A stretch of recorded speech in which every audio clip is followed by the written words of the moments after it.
Assalamualaikum warahmatullahi wabarakatuh. Apa kabar anak ibu yang soleh dan soleha? Semoga semuanya dalam keadaan sehat walafiat. Amin ya robbal alamin.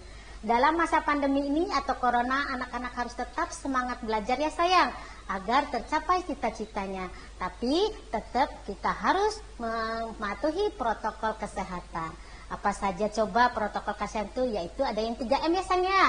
Yang pertama adalah menggunakan masker. Yang kedua, kita harus mencuci tangan dengan air bersih dan mengalir. Kemudian dikasih sabun juga, jangan sampai tidak pakai sabun ya, pintar ya. Yang ketiga, kita harus menjaga jarak. Nah, baiklah anak-anak, ibu akan perkenalkan diri dulu. Nama ibu Neneng Suningsi dari SD Negeri Pekalangan, Kecamatan Pekalipan, Kota Cirebon. Baiklah, sebelum kita belajar, kita akan berdoa terlebih dahulu. Ya, kita berdoa bersama sayangnya, agar apa yang kita pahami, kita pelajarin hari ini dimudahkan dan dilancarkan. Berdoa, mulai. Raditu billahi robba, wabil islami dinna, wabi muhammadin nabiyya wa rasulullah, Rabbi jidni ilma warzukni fahma, amin ya robbal alamin. Alhamdulillah, berdoa sudah selesai. Nah anak-anak persiapkan dulu buku segala macamnya ya. Nah, tujuan pembelajaran pada hari ini yang pertama yaitu 1, anak-anak harus dapat menjelaskan pelaksanaan kewajiban sebagai warga negara Indonesia dalam kehidupan sehari-hari. Yang kedua, mempuisikan teks prosa yang dibaca, didengar dengan benar. Dan yang ketiga adalah mengidentifikasi peran Indonesia dalam bidang sosial budaya di ASEAN dengan benar. Nah, itu adalah tujuan pembelajaran pada hari ini. Baiklah, kita akan menjelaskan pelaksanaan kewajiban sebagai warga negara dalam kehidupan sehari-hari. Nah anak-anak, pengertian kewajiban itu adalah segala sesuatu yang harus kita lakukan dengan penuh tanggung jawab. Kewajiban sebagai warga negara yaitu segala sesuatu yang harus kita lakukan dengan rasa tanggung jawab berdasarkan aturan negara. Kita harus mendahulukan kewajiban daripada hak. Nah, anak-anak, tadi kita bahas tentang kewajiban. Sekarang, tahukah anak-anak tentang hak? Hak adalah segala sesuatu yang harus kita terima. Nah, tanggung jawab juga apa, pintar? Tanggung jawab adalah kesadaran diri pada manusia atas perbuatan dan tingkah lakunya, baik disengaja maupun tidak disengaja. Baiklah, sekarang kita akan beri contoh kewajiban kita sebagai warga negara. Nah, contoh kewajiban kita sebagai warga negara yang pertama, membayar pajak tepat waktu. Yang kedua, menghormati hak asasi manusia atau HAM sesama manusia. Yang ketiga, menjunjung hukum dan pemerintahan. Yang keempat, ikut serta dalam upaya pembelaan negara. Yang kelima, menjaga fasilitas umum dan tidak merusaknya. Nah, itu adalah kewajiban kita sebagai warga negara. Contoh lain kewajiban kita sebagai warga negara yaitu menjaga lingkungan kita, sekitar kita, atau membersihkan lingkungan juga merupakan kewajiban kita. Siskambling atau ronda malam itu juga merupakan salah satu contoh dari kewajiban kita sebagai warga negara dalam kehidupan sehari-hari. Baiklah anak-anak, kita akan mendengar dan melihat video berikut ini.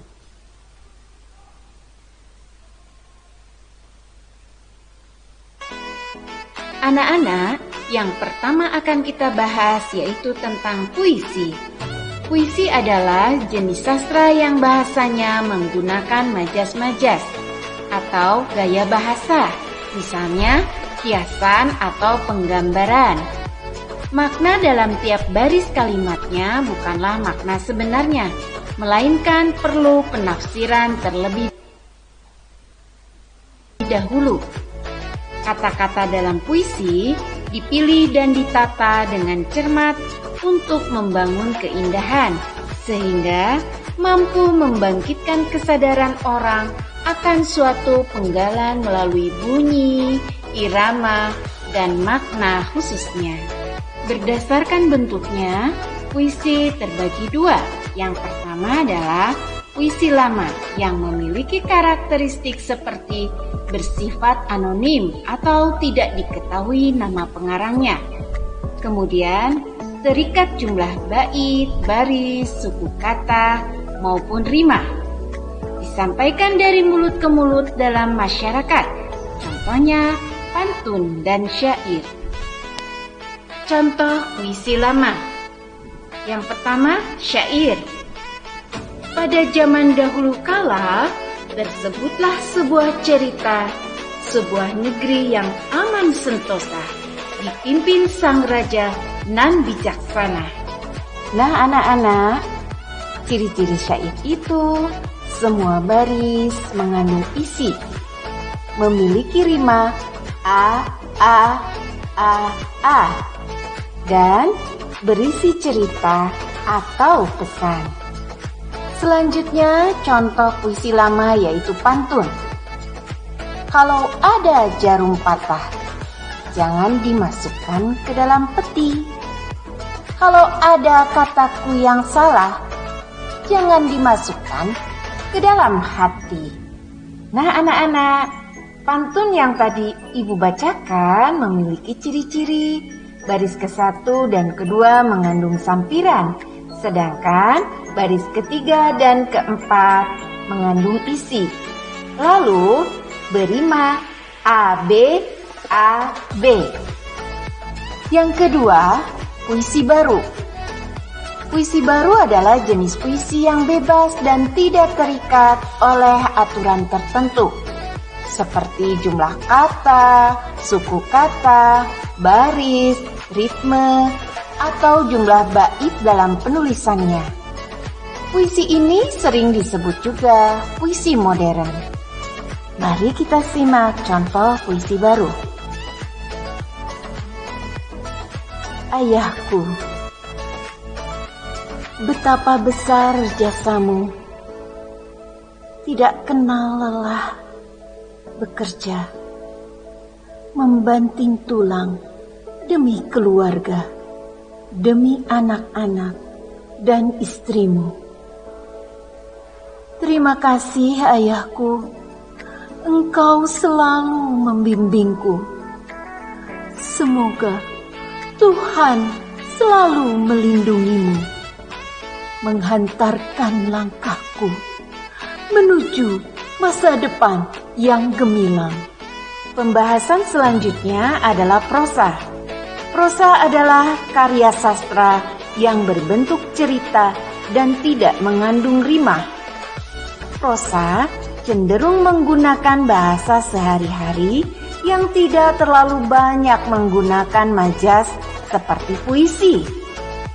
Jenis tulisan prosa juga digunakan untuk memaparkan suatu fakta atau ide. Oleh karena itu, prosa dapat digunakan dalam surat kabar, majalah, novel, ensiklopedia, surat, serta berbagai jenis media lainnya. Terdapat dua jenis prosa berdasarkan eranya. Yang pertama, prosa lama adalah prosa bahasa Indonesia yang belum terpengaruhi budaya barat. Dalam prosa lama, ceritanya memiliki karakteristik seperti berisikan cerita istana sentris. Sifatnya menghibur masyarakat, tidak menggunakan struktur kalimat dan bersifat kedaerahan. Contoh, hikayat, sejarah, kisah, dan dongeng. Kedua, prosa baru merupakan prosa yang ditulis bebas tanpa aturan yang membelenggunya. Bentuk-bentuk prosa baru meliputi roman, novel, cerpen, riwayat, kritik, esai, dan resensi. Bagaimana mengubah puisi menjadi prosa? Mengubah puisi menjadi prosa disebut parafrase puisi. Mengungkap kembali suatu puisi dalam bentuk lain, tapi tidak mengubah makna puisi itu sendiri. Langkah-langkah memparafrasekan puisi adalah sebagai berikut.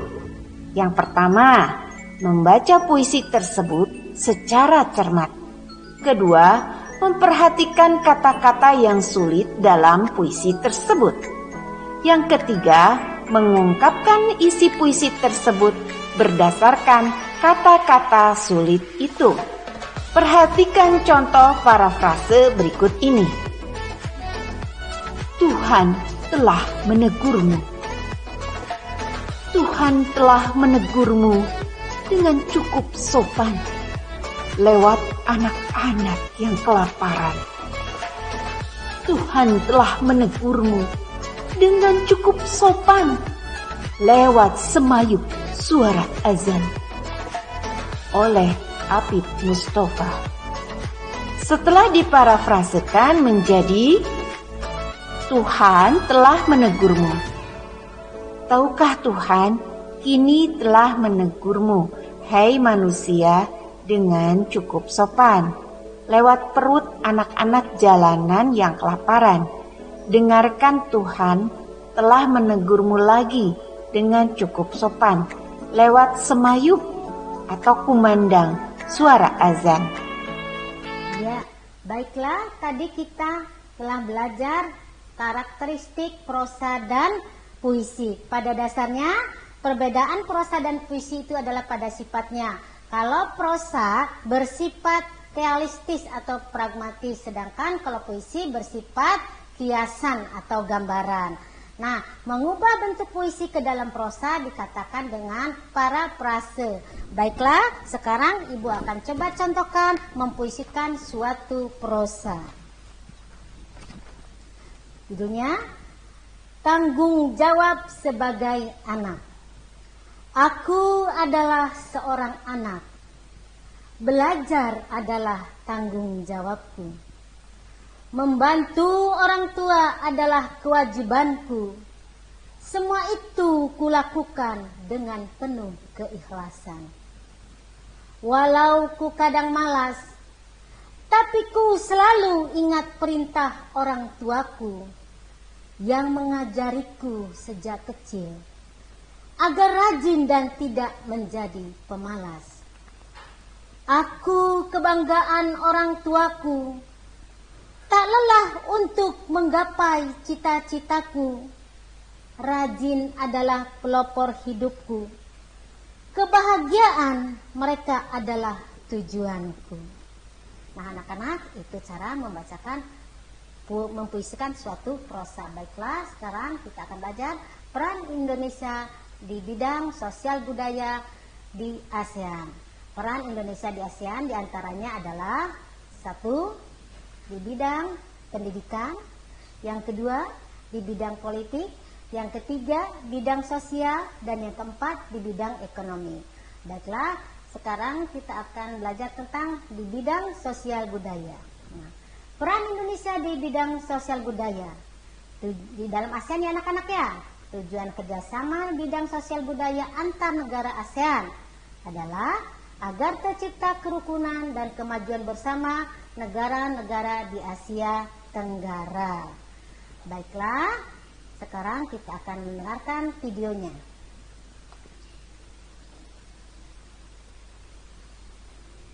Perlu teman-teman ketahui juga bahwa negara Indonesia aktif ikut serta dalam berbagai kegiatan kerjasama sosial budaya internasional loh, baik pada tingkat regional ASEAN atau tingkat dunia.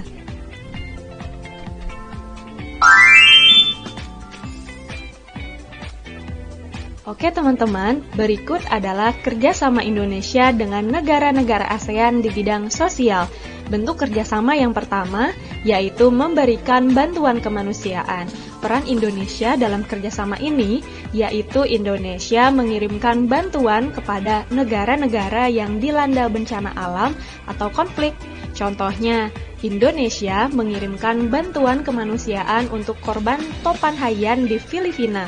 Contoh yang kedua, Indonesia juga memberikan bantuan untuk para pengungsi di Rakhine State di Myanmar.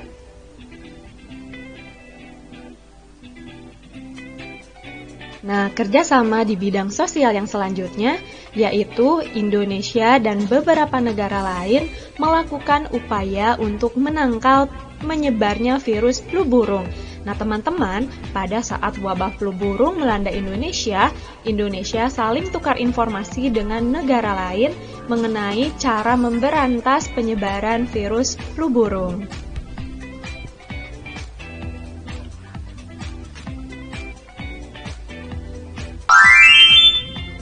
Nah teman-teman, tadi teman-teman telah mengetahui beberapa kerjasama Indonesia dengan negara-negara di ASEAN di bidang sosial. Sekarang teman-teman akan mengetahui kerjasama Indonesia dengan negara-negara ASEAN di bidang budaya. Kerjasama yang pertama yaitu berperan aktif dalam kegiatan kebudayaan ASEAN. Nah, peran Indonesia dalam kerjasama ini yaitu Indonesia mengirimkan tim kesenian untuk mengikuti dan mempromosikan kesenian dan budaya Indonesia ke berbagai negara di dunia. Contohnya, Indonesia melakukan pengenalan budaya melalui Passage to ASEAN pada 10-24 Agustus pada tahun 2015 di 3 negara ASEAN, yaitu Thailand, Kamboja, dan Vietnam. Peran Indonesia yang selanjutnya yaitu Indonesia menjadi peserta dan tuan rumah berbagai kompetisi ilmu pengetahuan. Misalnya nih, Indonesia mengikuti dan berhasil memperoleh medali emas dan perunggu di bidang ilmu fisika dan ilmu terapan dalam The 4th ASEAN Student Science Project Competition yang diadakan di Thailand pada tanggal 22 sampai 26 Juli 2018 lalu. Peran Indonesia dalam kerjasama di bidang budaya selanjutnya yaitu aktif dalam program pertukaran pelajar. Nah teman-teman, Indonesia melakukan pertukaran pelajar dengan negara-negara di kawasan ASEAN seperti Singapura dan Malaysia. Salah satu contohnya adalah Shift for Southeast ASEAN Youth Program atau SSEAYP di negara-negara ASEAN.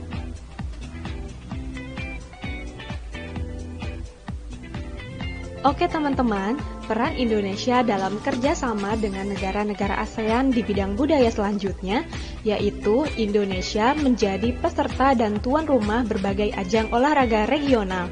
Nah teman-teman, Indonesia menjadi tuan rumah SEA Games yang diselenggarakan di Palembang.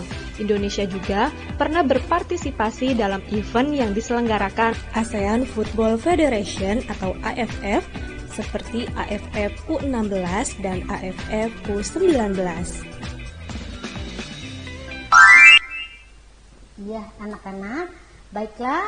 Di sini kita akan belajar tentang peran Indonesia dalam bidang sosial. Perlu teman-teman ketahui juga bahwa negara Indonesia di ASEAN ya. Coba anak-anak siapa yang masih ingat pelajaran yang lalu? ASEAN itu singkatan dari apa?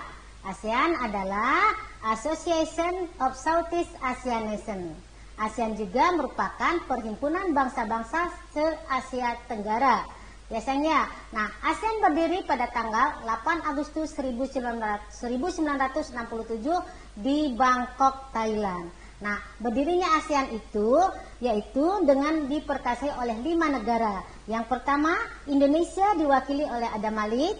Yang kedua, Malaysia diwakili oleh Tun Abdul Razak. Dan yang ketiga, Singapura diwakili oleh S. Raja Ratna. Yang keempat dari Thailand yaitu Tanan Koman, dan yang kelima dari Filipina yaitu Nasiko Ramos.